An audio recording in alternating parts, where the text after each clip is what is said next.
Hey, Next Levelers, Bob Gibbons here with the Next Level Show. Happy to have you with us again this week. We are excited because, you know what, sometimes when you start a company, you don't do it just for money, right? You do it because there's all kinds of other reasons, other things going on in your life, other motivations. And we talk about this all the time in this show, and I think I've told you guys, the listeners, the Next Levelers, that, you know, I've done, 200 and something shows now, and only twice have I ever had somebody tell me that they started the company for money, to make money. That was their motivation. Everybody else has other reasons. They have an itch they want to scratch. They have a hobby that turns into a business. They have some other, mission, whatever. And today is no different. So our guest today started his company after moving from another part of the world, after working for other people, after having worked his way up from, I'll let him tell a lot more of that. But let's just say he is now a guru of all things tech, all things IT, all things cybersecurity. And George, how do I say your last name properly? I should have asked you this before we got on the air, right? Is it Makaye? Okay. Makaye. Makaye. Yes. Of course. Makaye would have been way too boring. So George Makaye is the president and founder of Gxa, an IT consulting firm, and also Makaye InfoSec, a cybersecurity firm. And he started his business not just to create great IT, but for a greater mission in the world. We'll get to that in a minute. George, welcome to the show. Thank you. Well, thank you for being here today. We're excited about talking to you. And let's start off with a little bit going back in your history. You're not from the U.S. Makaye, it's not the last name of anybody I've ever known before in my life. So It's not. where are you from? I'm originally from Kenya. I immigrated to the United States in 1998. I won a green card through the lottery system.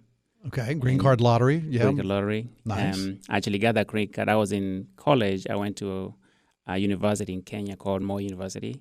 Okay. And during my last year, it's a 5-year program. During my last year and the last semester, my father sent me a letter, an urgent letter asking me to go back home, that he had some news for me. So thinking the worst, I traveled back home. Somebody's dying, Yeah. But no, you go home and what? So I left in haste, going back home. It's a half-day journey. And when I got there, I received the great news that I'd actually won a green card to come to the United States.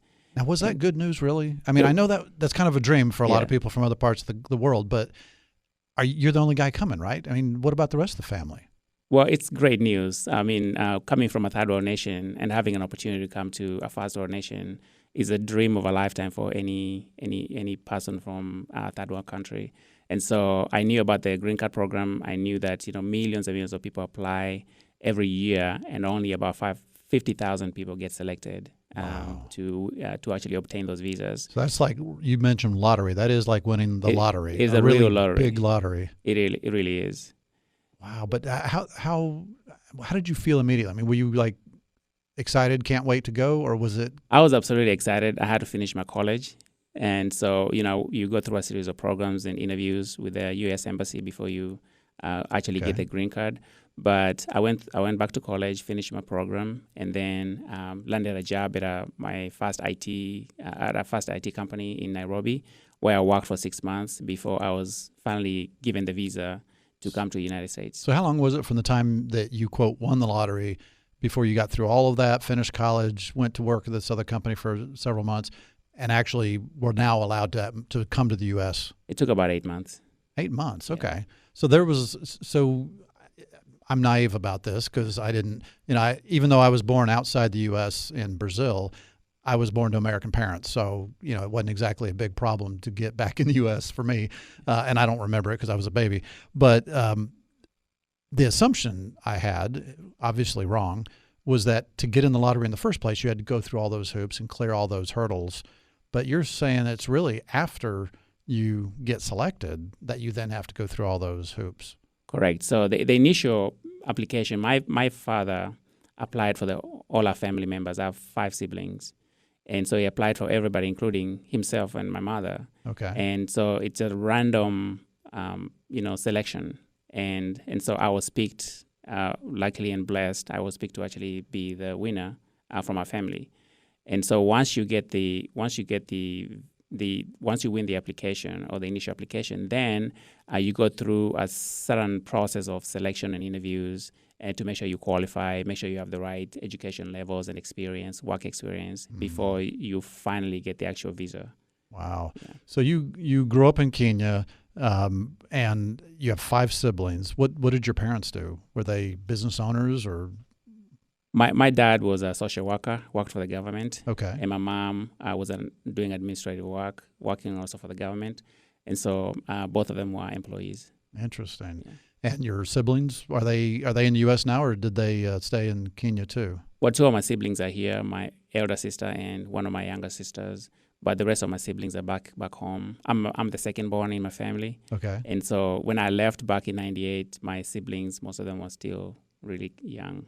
Was it hard for your siblings to watch you be the, quote, lucky one, and they had to stay in Kenya? Or was everybody just so? Everybody was very happy. I mean, coming from an African country, when one person succeeds, it's a success of the whole family. Oh, good. And so this was really my success, especially being a firstborn son. This was a success for the whole family, because I was able to open opportunities for the rest of the family members that possibly wouldn't have happened if I hadn't gotten the opportunity to come to this country. Yeah, that makes sense. I mean, and of course, as you point out, firstborn son, that's in many cultures a big thing. And actually, that's why I didn't stay in Brazil, because my father was the chief nurse of a hospital in a town called Belém. And so he was a person in authority of some sort. And so when I was born, that was a big deal, male son. People came and saw me. I got somebody's disease, nearly died. And so my mother kind of not exactly smuggled me back in the U.S., but she wrapped me up and prayed nobody would, ask to see me, because I looked horrible. I'd lost a third of my body weight. I had boils all over my body. I was like 22 boils all over my body. I mean, I must have looked horrible. And she was able to get back in the U.S. So, yeah, I mean, the male son thing is usually a good thing, but in my case, it wasn't such a good thing. Yeah. So when you were in school in Kenya, you said you were going to Moi University. What was your major there? What did you study? So the program that I went through was the electrical engineering degree. Majored in electrical engineering, light current. Okay. And so that basically was a 5-year program, and there's a pretty rigorous program that you go through, and so when I won the green card, I was about to finish, the program and graduate. I think I was about 4 months away from graduation. Wow. Yeah. So now, I know I went to the University of Dallas here in Dallas, which is a Catholic university, and a lot of their students are international students who come here from some other part of the world to go to school. And so I know a lot of foreign folks come to the U.S. for school, but you stayed in Kenya to do that. Do you find that the education that you got in Kenya was just as good as you would have gotten if you'd gone to any other part of the world? Well, it's slightly different, but yeah, I mean, it's a very rigorous program. It's a very rigorous program, electrical engineering degree. I think no matter which university you go to in the world, it's very tough. It'd be rigorous for me. Yeah, I don't care where I go. It was very tough. And we did have some exchange programs at our university, and so I get to interact with other students from other countries, and they express they have the same expression about the rigor. It was just the same as other nations in the world. Nice. Well, that's cool. So you and that was an undergraduate, even though it was 5 years, it was an undergraduate degree? It was an undergraduate. Okay. And so you come to the U.S. What do you do first? Yeah. So, I mean, people you don't really have an idea coming from, let's say third world nation to the United States. And I didn't have, I have some long distance relatives who live in Arlington, and that's how I ended up in Dallas in the first place. So were they like your sponsors? They were my sponsor, yeah. Okay. Yeah, my guardian. Okay. But I mean, there's no way you can kind of wrap your mind around the changes in culture and the lifestyle and the weather and all those things, before you walk in. I remember when the first day I flew into this country, I was wearing a suit. Had my one bag and a heavy suit because it was raining back home. It was the cold season, and I disembarked from the airplane, left the airport, and walked outside, and it was 105 degrees, and I'd never felt so much heat in my life.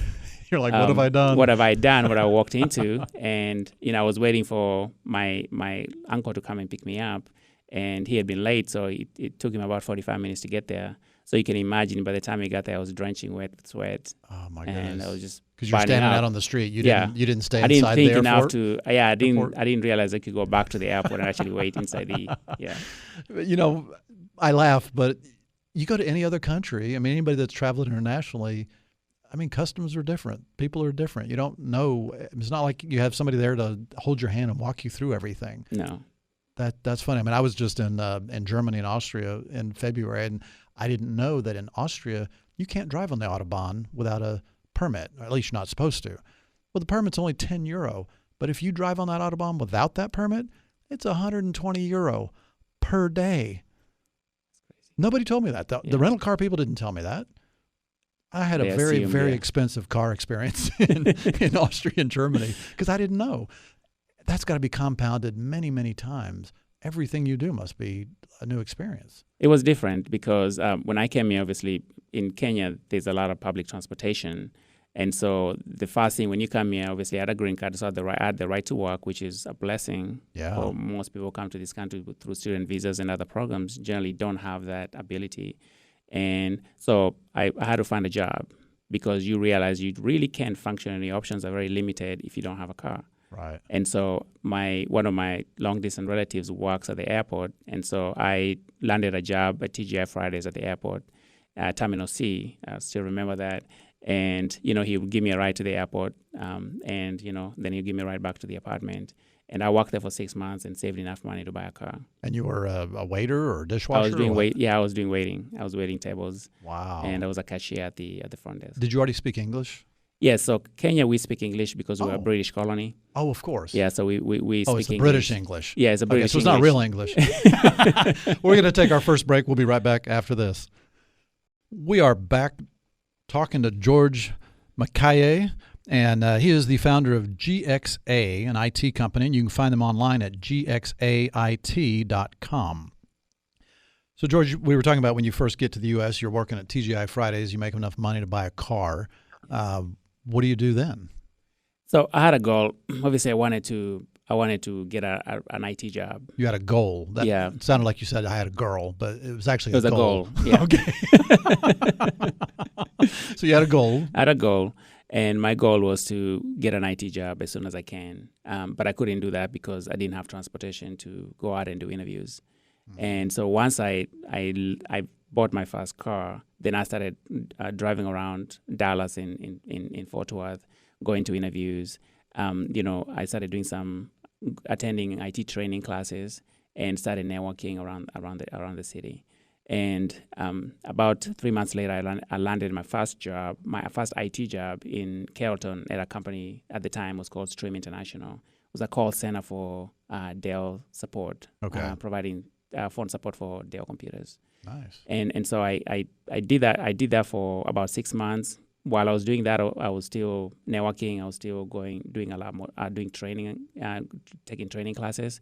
And then one of my contacts that I made at one of the training classes referred me to the company I was working for, the company here in Carrollton called HBR Technologies. Mm-hmm. They were an IT consulting company.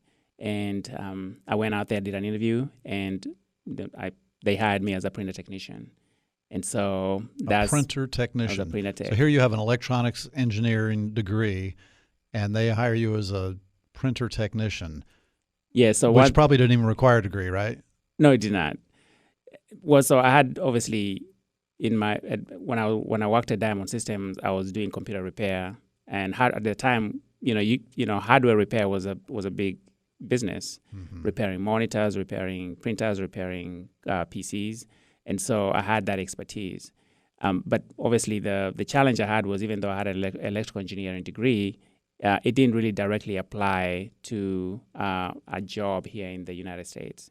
And so what I did was when I got my job at HBR Technologies, I talked to my supervisor at the time. I said, what do I need to do to grow in this country and in this company and to be able to, build my career? And, he gave me a list of about 12 or 13 certifications. Nice. And he asked me to, if you can get all these certifications, you'll be promoted to be a system engineer. So I spent the next year, maybe a year and a half, getting all the certifications, studying through self-study and acquiring those certs. And once I got those certifications, then I was promoted to be a system engineer. Interesting. I mean, that's one of the things I love about immigrants, and I don't care where they come from, but immigrants always seem to have a work ethic that is more significant than the native people of wherever they came from. I mean, I've noticed people from Nigeria, now Kenya, all over Asia, South America. I mean, it just seems like once somebody lands in the U.S., which is, of course, my point of reference, they are willing to work harder than everybody else and do whatever it takes, going to school at night, working full time during the day, whatever. And I really admire that. I wish there was a way to bottle that up and sell it, because that would be the most valuable commodity of anything I can think of. So I applaud you for doing that. So you got promoted. How long did you stay with them before you made another change? Well, when I started working at HBR, that was back in 2000. And so I met my wife, Alicia, in August of 2000, and we got married in 2002. Congrats. And I continued to grow in the company. I didn't leave the company. And I stayed there until 2004 when we started Gxa. And is Alicia also from Kenya, or was she? Alicia is from Sherman, Texas. Sherman, she's a Texan. Yeah. That must have been an interesting combination. Kenya boy marries a Sherman girl. I thought I married a girl that grew up in the same house her whole life, and I lived all over the place, Brazil, Germany, all over the U.S., and so even that was a bit of an interesting combination, but that had to be a lot more. Well, I think that I'm blessed to have my wife, and she's a beautiful person. She's a beautiful heart, and we have so much in common, even though we have come from different diverse backgrounds. But just the essence of who we are and what we stand for, and what we want to do with our lives and the impact we want to make it's pretty much the same. So was she have an IT background as well? So Alicia, she's an Air Force veteran, and at the time she had just come back to Dallas from Eglin Air Force Base. Okay. And she was working as a teacher in South Dallas. Nice. She has a PhD and she has master's degrees and everything else. So she's a smart one in the family. Are her degrees more in education? Her degree is in public affairs. Oh, wow, really? But she also has a master's degree in HR, human resources. Wow. Yeah. So this girl's gotten all kinds of stuff going on. She can do anything. Yeah, she can. Well, why did you start Gxa? I mean, you were working for a company. You had a good job, it sounded like. You had a new wife. Why suddenly get the bug to start something of your own? We had been toying around the idea of starting a business, and we had started a couple of things around multi-level marketing and also in real estate rentals, and we had been looking at doing that as a way to just generate income and have some revenue stability. Mm-hmm. But the impetus really to start Gxa I would say it was mainly driven by my first trip that I took back to Kenya. And so in 2004, when we got married, we joined the Potter's House Church. Potter's House. Jakes, we became members of the missions ministry. And our missions pastor, Pastor Gwines, was leading the ministry. And so, back in 2004, our bishop he saw in the news that there were 2 tribes fighting in Kenya over water, and he wanted to send our missions pastor out to go out there and do a fact-finding and reconnaissance trip to figure out exactly what we could do, one, to help solve that problem and stop the fighting, but also tour the country and see if there are any other solutions, any other projects we can do to help, the people of the country. Mm-hmm. And so my pastor reached out to me and he asked me if I could, tag along with him because he'd never been to Africa before, and he wanted me to help translate the culture and the language and be able to, be with him during the trip. And so my first trip, this was my first trip back home to Kenya. So and you'd been here in in 98, and this 6 was years? 2004, yes. Okay. Was that kind of intimidating? It was exciting. One, it was fully paid for trip, so it was that's always exciting. It was exciting because obviously I love missions and helping people, but also I was going to have a chance to meet my family again Yeah. that I didn't see for 5-6 years. Oh, that's got to be hard. Yeah. And so when I went back, we went back home. So a little bit of background about my family. When I grew up, my dad, as a social worker, he was required to relocate every 2 to 3 years from town to town around the city, around the country. And so we'd generally move every 2 years to another city, another town. And I grew up, moving from one place to another Sounds as a familiar. child. Yeah. And so what was fascinating was when we went back in 2004 on the reconnaissance trip, literally every town that we visited, I'd lived in it. And so here I am for 7 days. We're traveling from one part of the country to another. And every time I'll tell my Pastor Gwines, I used to live here. Sure you did. Look at that door or that community right there. I used to stay there. I went to this school. I went to this church. This used to be my playground. And so I remember that one of the last Sunday before we flew back, and we were in a town called Nakuru, and we were going to attend one of the local churches. And as we were driving through this dusty road and rundown community, I looked over and I saw, the community where I used to live in and the gate. And so I was sitting in the back seat, and Pastor Gwines was sitting in the front seat. And I told him, Pastor Gwines, I used to live in that community right there. And he looked back and he said, have you lived everywhere in Kenya? I said, I don't know. It's just like I'm retracing my life. I'm getting this deja vu experience. But the difference is now I'm obviously 20-something years old. Yeah.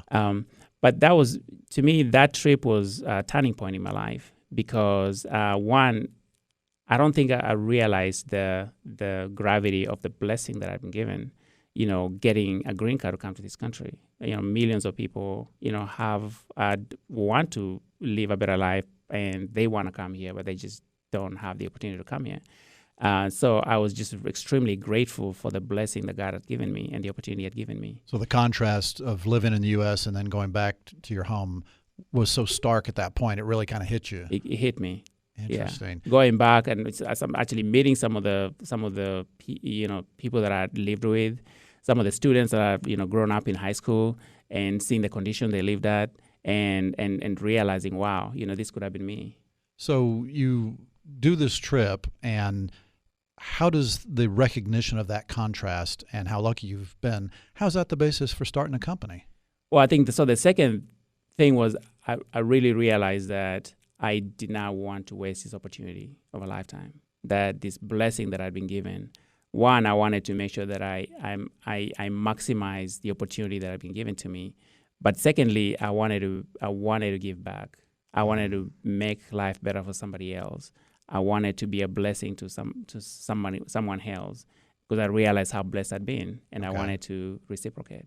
Interesting. And so when I came back home, Alicia has a similar story. She grew up in Sherman. She was always giving back through church, very involved in the community. And so it was just natural when we started talking that when we started GXA, it wasn't even to build a big business. It was mainly really we wanted to create more time and have the financial freedom to do mission work when God said go. Right. If there was an opportunity, we didn't feel like there was we were limited by time or financial revenue. Interesting. Did Alicia go with you on that trip to Kenya? She did not, but she went with me in several other trips after that. So your lease is going to expire in the future, and you're trying to figure out how soon should I start working on that? Is it 6 months or a year or 2 years before my lease expiration? Well, there isn't an exact date. This is Bob Gibbons with Riata Commercial Realty, and my clients always meet with me about 2 years before their expiration date, and we create a strategy. And then we review that strategy again a year later. And so we're always working toward what's right for them, not what they think might be an arbitrary date by which they need to figure this out. The keys in determining how much time you need are whether or not you're going to move, whether or not you need to expand, will there need to be construction on wherever you're going to go to, and all those things take more time. So do a strategy meeting a couple years out with your advisor, and that'll make things a lot more clear. For more information, please go to TexasTenantRep.com. That's TexasTenantRep.com. Welcome back. We are talking to George Makaye of GXA. You can find him online, gxait.com. So George, you take this trip, you come home, you talk to Alicia, your wife, and you guys talk about how you want to start this company, but it's a purpose-driven company, or what I am now told is called an impact company, a company that is making a difference in the lives of others in the world in some way, whether it's for-profit, nonprofit, doesn't really matter. It's an impact company because that's the whole point of it, is to create a mission and to have an impact. And your impact, then you decided to start this IT company, but the IT company is going to fund your, number one, money and flexibility to go and do mission work. And so have you defined very clearly at that point what the mission work is that you intend to do? So initially, the focus was mainly being able to do missions in Kenya and also other parts of the world. But that has changed and grown over the years as the company has grown. We also involved a lot locally, and Alicia is mainly spearheading that, supporting, partnering with local nonprofit organizations and providing support, doing volunteerism, through education or, through technology and just through humanitarian efforts. Interesting. Yeah. So as you get this idea, and it sounds like, like a lot of things, when you start a company, you start a nonprofit, whatever, what you start with and what your idea is when you started doesn't necessarily look the same as you get down the road 5 or 10 or 20 years. Things change a little bit. So how has your mission focus changed? I mean, you started off focusing on Kenya. You've talked about adding in local stuff in the Dallas-Fort Worth area, but has it grown in a way that you hadn't anticipated? In many ways, when we started the company, obviously the only experience I had was in IT, and the experience Alicia had was obviously teaching and HR, and so we had no idea how to run a business. And like I said, initially we wanted to create more time and have the financial revenue freedom to do that. Mm-hmm. But as you know, when you start your own business, the first thing that goes away is your time. Absolutely. I was going to say, if you want to save time, man, go work for someone else. Yeah, exactly. And so you quickly realize, that the 8 to 10 hours you worked regularly turns into 16 or 18 hours a day. Of course. And then as you grow the business, as you start to add more clients, and the pressure to be able to continue to provide the same quality of service to your customers. And so as the company grew, one of my passion is in technology and delivering, IT strategy and technology strategy that helps our clients meet their business goals, helping them thrive, helping them, be able to pursue all their business pursuits and make sure they're successful. And so I wanted to continue to build a business that, one, would actually deliver best-in-class IT to our customers, and making sure we had the processes and the people and the technology to be able to do that consistently across Dallas-Fort Worth. Okay. And that's continued to be our goal. But also, initially when we started the business, it was mainly Alicia and I who were involved in philanthropy, going out on missions and giving back locally here.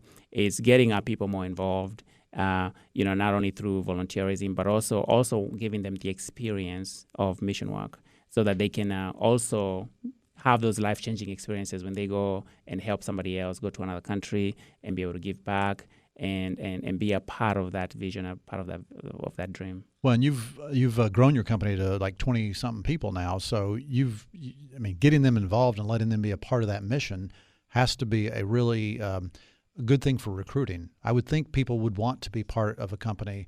Versus if you just take 2 IT companies and one's just doing IT, and yeah, they're doing a great job and all that, but this one is also doing great work for their customers, but they also have this mission component. I got to believe that's going to be a little more attractive to employees. It really does. I think what we find out more and more of the new candidates that we come in, they've obviously gone online, they've checked us out, they've looked at social media, they've looked at our website, and generally one of the things that attracts them to our company is that we have the philanthropical edge, and we not only focus on building great business and delivering great service to our clients, but also taking some of the profits and resources and making a difference locally here, doing good works, helping other people who are less fortunate. So I know some companies that are what I call the impact organizations now, and I only learned this term a few weeks ago when we had another guest on the show from a company called Good Returns, which is all about helping for-profit companies help mission and impact companies So you can go listen to that episode another time. But my question was, is whenever you have that goal, some companies will say we're going to dedicate X amount of time to philanthropy, X percentage of our revenue to that. I mean, how do you measure your impact and your philanthropy within the company? So right now, obviously we give 15 to 20% of our net profit into philanthropy. Wow, that's huge. So that's kind of that's our goal. It fluctuates a little bit, but that's really our goal, and we measure against that. But obviously we want to give as much as we can because the need out there is bigger than the ability to support it. So anytime we get an opportunity, especially to partner, not only with local organizations, but we are looking at different ways to partner with our clients. So not only being able to have relationship from a business standpoint, but also the bigger vision, the bigger mission. So one of the projects that we recently completed Q4 to Q1 of this year was one of our clients introduced us to a local nonprofit organization called Imani Bridges, and they were building a transformation engagement center in Bagadri, Nigeria. And part of this project was to basically go into these villages that are impoverished and have a goal to turn them around over several years, building a school, a church, building a vocational training center, being able to and so part of what they wanted to do was provide computers and have a computer lab and a training center. And so our client reached out to us and said, hey, I know you guys build computer labs, and I've done that through throughout the world. Could you help this organization and see if you can get some computers for them? So the goal was to get about 30 to 40 computers, but we reached out to our customers, solicited used computers from them. We ended up with 130 computers. Oh, my. And so we donated to Imani Bridges. They shipped them out to Nigeria. And then we sent two of our technical people out there and paid for their trip to go out there and not only set them up, but also provide training to the local group so that they can continue to sustain and maintain the system. How rewarding that must be to do that, because now you've engaged your customers, so they're involved in the project. You've engaged your employees, and some of them go, and you're training and helping people that when you leave, they now have a skill and they have resources and tools, the actual computers to work on. I mean, that seems like you're creating a whole ecosystem. It's not just throwing a little money at something or going down and doing something, for an afternoon to make people feel good about themselves. You're really doing something that's sustainable and is going to have a longer life than just that one event. Yes, and that's really Alicia and I's vision, through the business. Even though we started the company to create time and revenue for us, it's grown into this ecosystem, as you said, that we are not only getting our team members engaged, now we're getting our clients engaged. And what we're finding is, our clients actually, they've typically either struggled or tried to find better ways to give back and get involved. And so when they see us doing it and they want to be involved in it, they want to support it. And so that's very rewarding. Yeah, I think it would be. And I got to believe that also creates a whole nother level of relationship with your clients when they're now not just having you do their IT, but now you're also inviting them to participate in your philanthropy. I mean, that's going to tie you to them in a whole nother level. And I would think it would keep that relationship strong and keep that client much longer as a result of that. Yeah, and I believe that really the goal here is to make a bigger impact. It takes it takes more than one person or one organization or one company. But I think if businesses can get together and be able to connect at a much higher level, I believe we can change the world. So when you started Gxa, was it what you said it was 2004, I think? Yes. So that was before the managed service provider kind of term came along. So you're buying computers for people, setting them up, managing their networks, all that kind of thing, I assume? Yeah, initially we're basically what we call break-fix company. So that's the technical term. Break-fix. Yes. Okay. So the break-fix company are basically focused on providing support to computers as they break or as they have an issue. Yeah. You're not really thinking about proactive maintenance and making sure that you're maintaining the systems, you're optimizing them, and you're doing all the things you need to do to make sure that they don't break in the first place. I gotcha. And so as the industry shifted and changed to managed services, we were also able to shift with the industry and be able to create programs for our clients so that not only were we constantly firefighting and running around town fixing issues, but we were setting up processes, we were setting up systems, and we're doing all the monitoring and the proactive support that needed to be done so that systems could work the way they should in the first place. I'm going to ask you a question that I hope is not offensive, but I'm going to ask it anyway. Go ahead. So you come from Kenya. You're speaking that Queen's English, that you're talking about earlier. Whenever you start calling on customers with the accent, was that a problem or was that a help because it was more interesting? I don't know. I think that I don't know if it was. I just know that initially when I started doing sales, when I shifted from kind of doing IT support to doing sales and meeting new prospects, it was mainly the problem was me because I didn't have the self-confidence and I didn't have the expertise.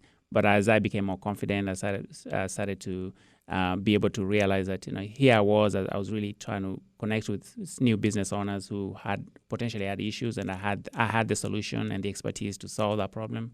Then I became more confident, and I was able to start bringing in new clients and generating new revenue to the company. Mm-hmm. Well, I think it's cool because I've seen so many people that have tried to use whatever they perceive to be a disadvantage as an excuse to not achieve, whether that's where they were raised, their accent, how tall they are. I mean, you name it. I mean, their gender, their race, their whatever. The people want to use excuses sometimes when they haven't achieved what they wanted as the reason why they haven't accomplished that. But I love the fact that here you are coming from another country. You do have an accent. Some people might have a hard time understanding that. But you know what? So what? You can still achieve if you're persistent and you keep after it. And I love that. And I've worked with a lot of people from all over the world, and I've seen that over and over again. So I think it's a great thing. Yeah. We're going to take one last break. We'll be right back after this. Welcome back. We are talking to George Makaye of Gxa, and you can find him online, gxait.com. And so, George, we've talked about a lot of different things, but you started Gxa, but I've noticed you've also started a second company, and it's focused on cybersecurity. So yes. A couple of questions. Why did you go that way? I mean, I think I know the answer to that, but why did you do it as a second company instead of just doing it all under the Gxa umbrella? Well, we started Makaye InfoSec, which is a cybersecurity company, out of necessity. So obviously, being an established IT consulting company in the Dallas-Fort Worth market for 15 years, we've been able to support our clients and make sure that they have optimal IT. But about 2 years ago, an incident happened where one of our clients was breached, and they were held ransom and for a few days. And what we quickly realized was that as an IT company, we did not have the expertise, we didn't have the right tools to be able to combat the cyber criminals of today. And so I wanted to make sure that none of my clients or any other small business that's put so much hard work and time into building their business would go through that experience again.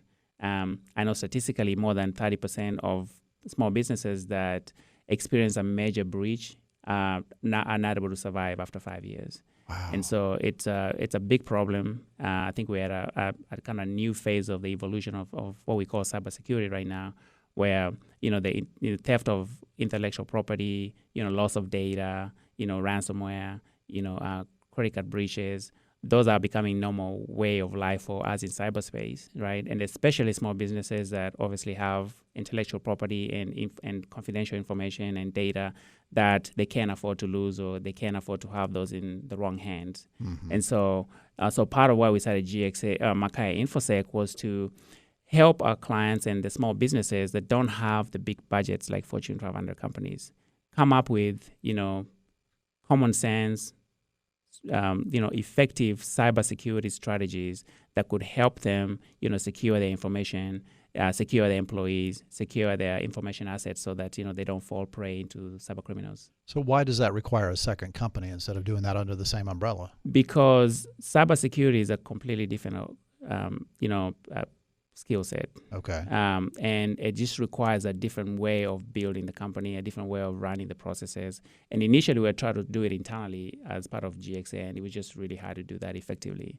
And one was obviously because when you have a cybersecurity team and an IT team, they're completely separate. When you look at a Fortune 500 company, they have a cybersecurity department, but they also have an IT department. Okay. They're designed separately because cybersecurity is mainly focused on cyber defense strategies. It focuses on regulatory requirements and compliance.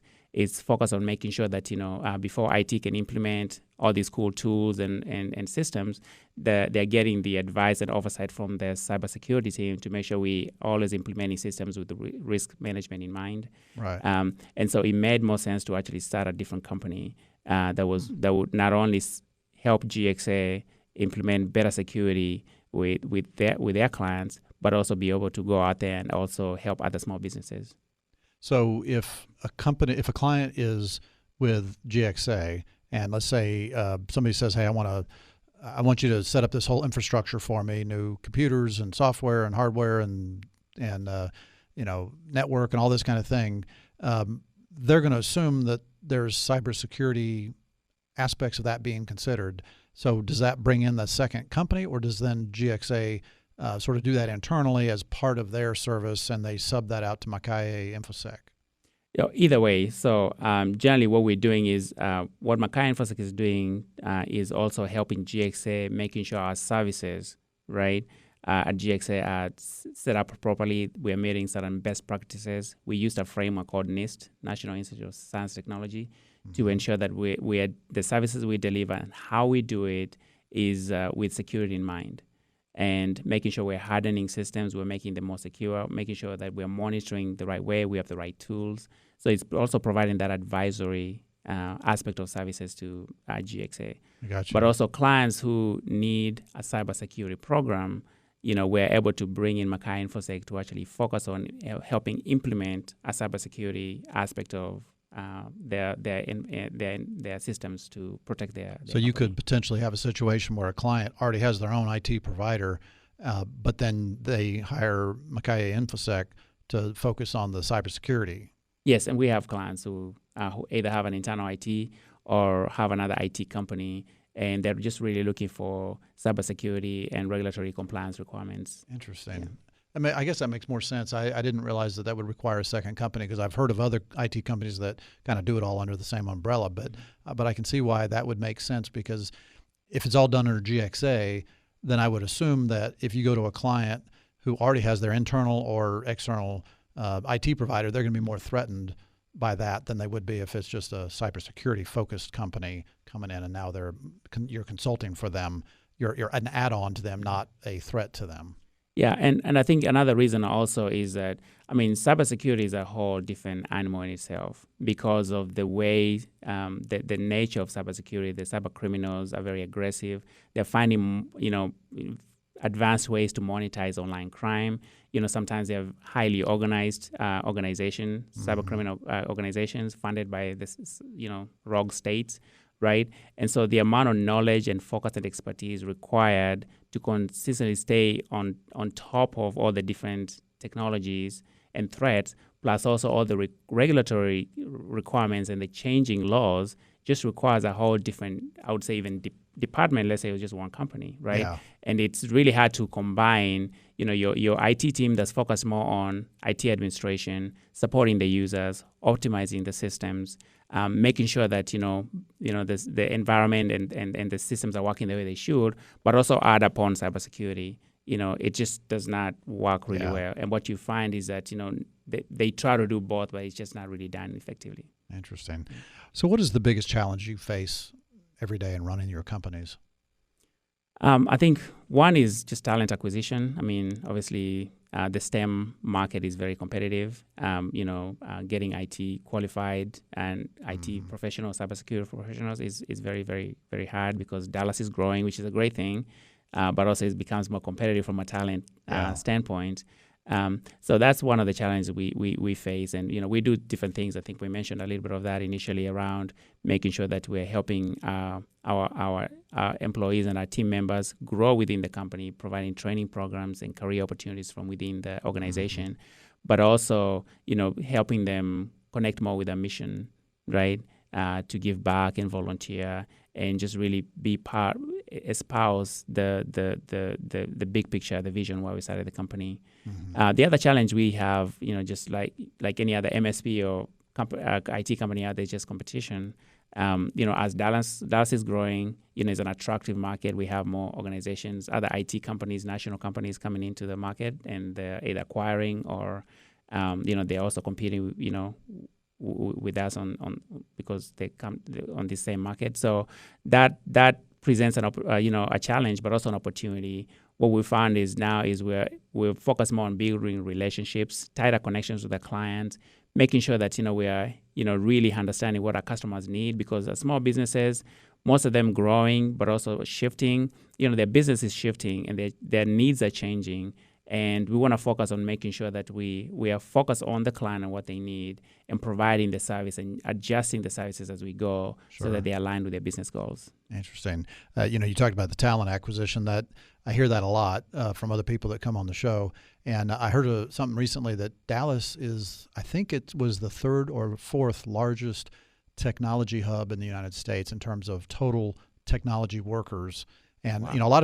We're even ahead of Austin, and a lot of people think Austin's all tech, and they have a very high percentage of their people as tech, but Dallas actually has more, total absolute number of tech workers. So it's actually a hotbed of technology, but it doesn't seem to get the respect that some of the other hubs do around the country. So you talked. Let's talk about marketing. How do you? Well, when you first started, how did you market your services? And you're just starting a new company. You said you didn't know how to run a company, so how'd you get clients? We didn't market. We entirely relied on referral business. And the very first client we acquired was a company called BBG. They're still in business. BBG, what do they do? They are a commercial appraisal and valuation company. Oh, okay. And they at the time were about 40, 50 users, and I'd known them before I started the company. So I reached out to them and asked them if they could be my first customer, and they agreed. And as part of that, they also actually graciously offered me office space. Nice. And they gave me a cube and a phone line, and I actually used that number for marketing the first 5 years when I started the business, and I worked from there while Alicia worked from home. And so they really laid the foundation. Their support helped me and Alicia build the business to what it is today. Very nice. So that was really a blessing. And are they still a client today? They're still a client. They're awesome. Much larger, and they've grown. They are now a national company, and they continue to grow. So do you guys work in any particular vertical industry area more than others? So what happened, because not only did BBG obviously give me the first business where they became our client, but also what happened is they started referring us to other businesses which were on the real estate market. So what it ended up, because we were growing vertically, it wasn't by design, it was just because of referrals. Sure. We were right now about 20% of our clients are in the real estate industry. Wow. Nice. So initially the marketing was mainly around referrals, but what happened is referrals can only take you so far. Exactly. And so, we quickly had to figure out different ways that we could start acquiring new leads and creating awareness in the local community. And so we have multiple ways and channels that we do to be able to bring in new opportunities to our company. Mm-hmm. One is digital marketing, social media, doing email marketing, newsletters, blogging, and pushing a lot of educational content, but also through Google AdWords, SEO, search engine marketing, doing events. So we sponsor private screening of some movie events. Star Wars movie, we're going to be screening that doing private screening of that in December. Oh, fun. And Lunch and Learn events as well. Well, we're going to have to cut it off there. George, thank you so much for being our guest today. We've really enjoyed it. Listeners, please go to gxait.com to learn more about George's company, or go to thenextlevelshow.com to learn more about the show and see our archive of the past 200 or so episodes. Be back next week with another great guest. Bye.